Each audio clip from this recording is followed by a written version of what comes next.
ഉണ്ടാക്കാൻ പോകുന്നത് Afghan style egg കറിയാണ്. അതിന് വേണ്ടിയിട്ട് ഞാനിവിടെ ഒരു പാൻ ചൂടാക്കാൻ വെച്ചിട്ടുണ്ട്. പാൻ ചൂടായിട്ട് അതിലേക്ക് എണ്ണ ഒഴിച്ചു കൊടുക്കാം. ഞാനിവിടെ സൺഫ്ലവർ ഓയിലാണ് എടുത്തിരിക്കുന്നത്.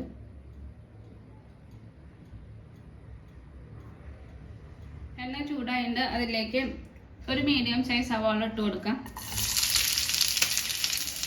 പിന്നെ 6 വെളുത്തുള്ളി, ഒരു വലിയ കഷ്ണം ഇഞ്ചി, പിന്നെ 4 പച്ചമുളക് ഇട്ട് കൊടുക്കാം. പിന്നെ ഒരു 6 അണ്ടിപ്പരിപ്പ് കൊടുത്തിട്ടുണ്ട്. ഇതൊക്കെ ഒന്ന് നന്നായിട്ടൊന്ന് വഴറ്റട്ടെ. ഇപ്പോൾ സവാളയൊക്കെ നന്നായി വാടി വന്നിട്ടുണ്ട്. ഇനി ഇതൊന്ന് അരച്ചെടുക്കണം. ചൂടാറിയതിന് ശേഷം ഇതൊന്ന് അരച്ചെടുക്കും. ഇപ്പോൾ ഇത് ചൂടാറിയിട്ട് ഇതൊരു മിക്സിയുടെ ജാറിലേക്ക് ഇട്ടിട്ട് അരച്ചു കൊണ്ടുവരാം. അപ്പോൾ വഴറ്റിയതൊക്കെ ഞാൻ മിക്സിയുടെ ജാറിലേക്ക് ഇട്ട് കൊടുത്തിട്ടുണ്ട്. ഇനി ഇതിൻ്റെ കൂടെ കുറച്ച് മല്ലിയിലയും കൂടി വേണം. ഞാനിവിടെ ഒരു പിടി മല്ലിയില എടുത്തിരിക്കുന്നത്, അത് ഇട്ട് കൊടുക്കാം. ഇനി ഇതൊന്ന് അരച്ചെടുക്കാം. നന്നായിട്ട് അരച്ചെടുക്കാം. ആ സെയിം പാൻ തന്നെ എടുത്തിട്ടുണ്ട്. അതിലേക്ക് കുറച്ച് എണ്ണ ഒഴിച്ചു കൊടുക്കാം. വളരെ കുറച്ച് എണ്ണ മതി. ഇനി അതൊന്ന് ചൂടായിട്ട് ഇനി അതിലേക്ക് 1/4 ടീസ്പൂൺ മഞ്ഞൾപ്പൊടി ഇട്ട് കൊടുക്കാം. 1/2 ടീസ്പൂൺ മുളക് പൊടി, ഉപ്പ് ഇട്ട് കൊടുക്കാം. 4 മുട്ട വരഞ്ഞു വെച്ചിട്ടുണ്ട്, അത് ഇതിലേക്ക് ഇട്ട് കൊടുക്കാം.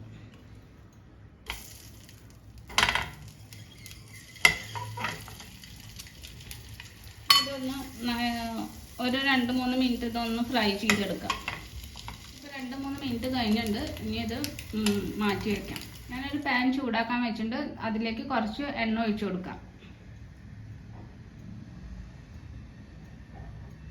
എണ്ണ ചൂടായിട്ട് അതിലേക്ക് ഒരു കഷ്ണം പട്ട, 2 ഏലക്കായ, 1 ടീസ്പൂൺ ജീരകം, പിന്നെ ഒരു 5-6 കുരുമുളക്, അത് ഇതിലേക്ക് ഇട്ട് കൊടുക്കാം.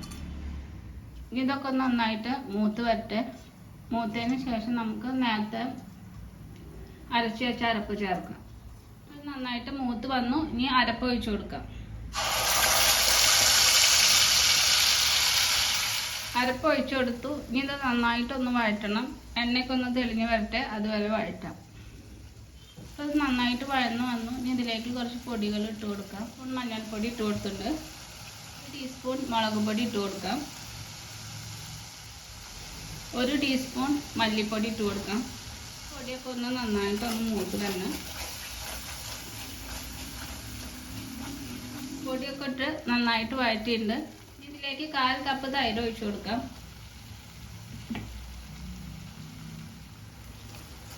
പുളിയില്ലാത്ത തൈരാണ് ഇട്ട് കൊടുക്കുന്നത്. ഇനി ഇത് നന്നായിട്ടൊന്ന് മിക്സ് ചെയ്യണം. എണ്ണയൊക്കെ ഒന്ന് തെളിഞ്ഞ് വരട്ടെ. ഇപ്പോൾ തൈര് ഒഴിച്ചിട്ട് എണ്ണയൊക്കെ നന്നായി തെളിഞ്ഞ് വന്നിട്ടുണ്ട്. ഇനി അതിലേക്ക് 1 ടേബിൾ സ്പൂൺ ക്രീം ഒഴിച്ചു കൊടുക്കാം. ഇനി ഇത് നന്നായിട്ടൊന്ന് മിക്സ് ചെയ്യട്ടെ. ഇതിലേക്ക് കുറച്ച് ഉപ്പിട്ട് കൊടുക്കാം. മുട്ട ഫ്രൈ ചെയ്യുമ്പോൾ കുറച്ച് ഉപ്പിട്ടുണ്ട്. ഇതിലേക്ക് 1 ടീസ്പൂൺ കുരുമുളക് പൊടി ഇട്ട് കൊടുക്കാം. 1/2 ടീസ്പൂൺ ഗരം മസാല പൗഡർ, അത് ഇട്ട് കൊടുത്തിട്ടുണ്ട്. ഇത് നന്നായിട്ടൊന്ന് മിക്സ് ചെയ്യട്ടെ. ഇപ്പോൾ പൊടിയൊക്കെ ഇട്ട് നന്നായി വഴറ്റിയിട്ടുണ്ട്. ഇനി ഫ്രൈ ചെയ്ത് വെച്ച മുട്ട ഇട്ട് കൊടുക്കാം. ഇതൊന്ന് നന്നായിട്ടൊന്ന് മിക്സ് ചെയ്യട്ടെ. അപ്പോൾ മുട്ടയൊക്കെ ഇട്ട് നന്നായി മിക്സ് ചെയ്തു. കറി ഇവിടെ തയ്യാറായിട്ടുണ്ട്. അപ്പോൾ എല്ലാവരും ഉണ്ടാക്കി നോക്കുക. ഇഷ്ടപ്പെട്ട ലൈക്ക് ചെയ്യുക, ഷെയർ ചെയ്യുക, സബ്സ്ക്രൈബ് ചെയ്യുക. Thanks for watching.